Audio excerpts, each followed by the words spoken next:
Welcome back to the Curious Kid podcast. My family loves watching movies together. Last year, when we spent lots of time at home staying safe during the pandemic, we had the chance to watch a bunch of movies that quickly became favorites, like the Lego Movie and Trolls.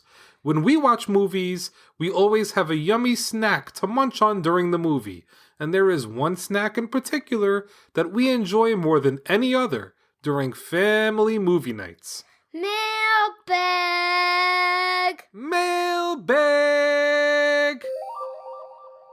Hello, Olivia and Jacob. We listen to your podcast every Monday morning on our way to school. Margaret and Katherine are 5-year-old twins, and we have been listening together for almost 2 years. Margaret's favorite episode is the one on unicorns, and Katherine's favorite episode is the one on helicopters. My favorite episode is the one on poison ivy.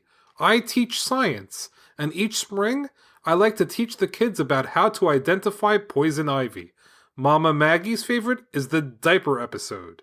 We would like to request an episode about popcorn, because we wonder why and how it pops. Margaret's favorite popcorn is cheddar. Katherine's favorite kind is caramel. Thank you for all the wonderful episodes, and we hope you have a wonderful holiday season. Sincerely, Paul, Maggie, Margaret, and Katherine from Ann Arbor, Michigan. What a yummy email. We can't wait to learn more about popcorn and how it pops. That was an amazing email. We are thrilled that your family enjoys listening to Curious Kid Podcast. If you haven't done so already, you should totally check out episode 65 of Curious Kid Podcast, called Curious About Twins.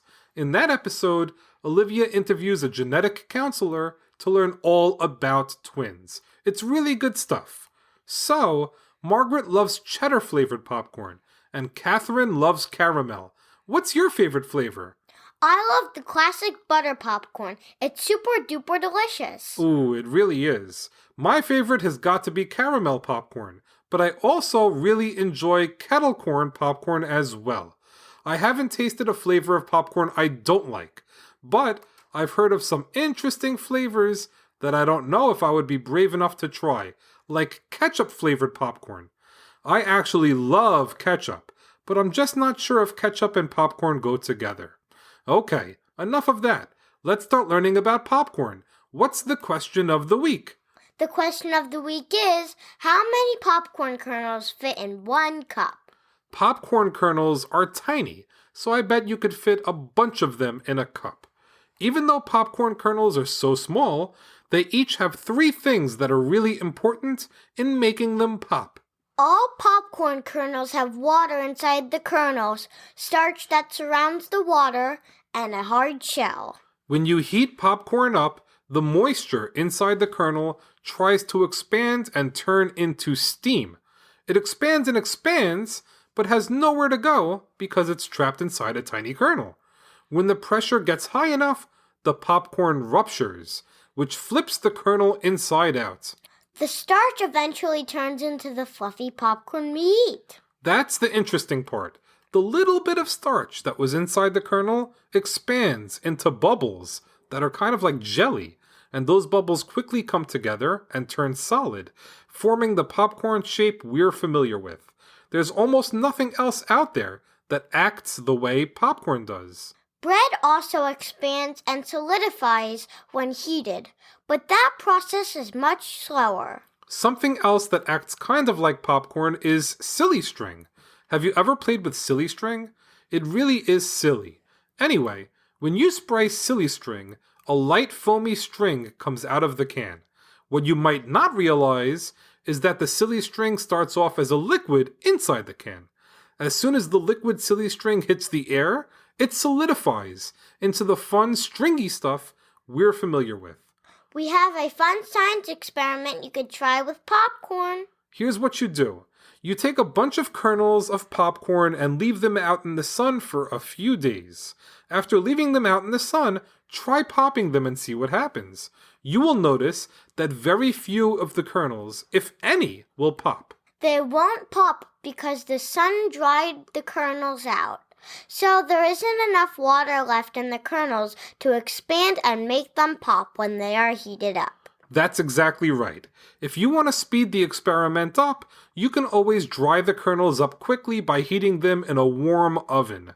If you're going to do this, two things are really important. First, and absolutely most important, is that you do the experiment with a grown-up and stay safe. The second is that you make sure the oven isn't set to a temperature that's too high, because then you'll end up with popcorn all over your oven, and nobody wants that. Make sure it's just warm enough to dry the kernels out. Daddy, did you know that this month, October, is National Popping Popcorn Month? I had no idea. There is also a National Popcorn Day, which is January 19th.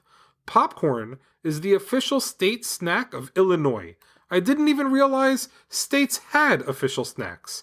The official state snack of Texas is tortilla chips and salsa, and the state snack of Utah is Jell-O. Yummy! Even though popcorn is the official state snack of Illinois, Nebraska makes more popcorn than any other state. You're not going to believe this. Nebraska makes about 250 million pounds of popcorn every year. That's about a quarter of the total popcorn made in the United States each year. We need to make lots of popcorn because people eat lots of popcorn. You're not kidding. Americans eat about 17 billion quarts of popcorn yearly. If you have trouble picturing how much popcorn is in 17 billion quarts, it's enough to fill the Empire State Building 18 times. In a quality batch of popcorn, about 98% of the kernels should pop. Have you ever popped a bag of popcorn and been left with a ton of kernels on the bottom of the bag? It's so frustrating. Did you know that there is a name for the kernels that don't pop? They are called spinsters, or even more commonly, old maids. Popcorn wasn't allowed in movie theaters at the start of the 1900s. That's because they were thought to be too noisy. They were also messy and hard to clean once they ended up on the movie theater carpet. Starting in 1912, movie theaters started selling popcorn. And that turned out to be a big moneymaker. For every dollar spent on popcorn, movie theaters make about 90 cents profit. Theaters make a larger profit from popcorn than the movies themselves. And something else happens when theaters sell popcorn that also brings in a lot of money. When people buy popcorn, they usually buy a drink to go with it because popcorn can make you really thirsty. Popcorn is awesome for so many reasons. But did you know that popcorn is also healthier than most other snacks? Compared to other snacks, popcorn is low in calories and fat. Popcorn also doesn't have gluten, which makes it a great snack for people that can't eat gluten. Talking about popcorn so much is actually making me crave some yummy popcorn. I say we answer the question of the week and get out of here so we can enjoy some yummy popcorn together. Sounds like a deal. Before we answer the question, do you want to take a guess? How many kernels would you say is in 1 cup? 325. That's a good guess. But the answer is actually 1,600 popcorn kernels fit in a cup. That's incredible. I know. And there are 16 tablespoons in a cup, meaning that a tablespoon can fit around 100 popcorn kernels. Learning about popcorn was so much fun. And that's because it combines two of our favorite things, science and snacks. All right, let's pop on out of here. That's a wrap for this week's episode. Thanks so much for listening to this week's podcast, number 160, on popcorn. Great job, Olivia, and great job, Margaret and Katherine, for the salty episode topic suggestion. We hope all our listeners enjoy the rest of National Popping Popcorn Month. There is one more Sunday left this month, and it also just happens to be one of our very favorite holidays of the year, Halloween. Come back next week when we learn about pumpkins for a listener in North Dakota for Halloween. As always, thank you so much for listening and getting curious with us.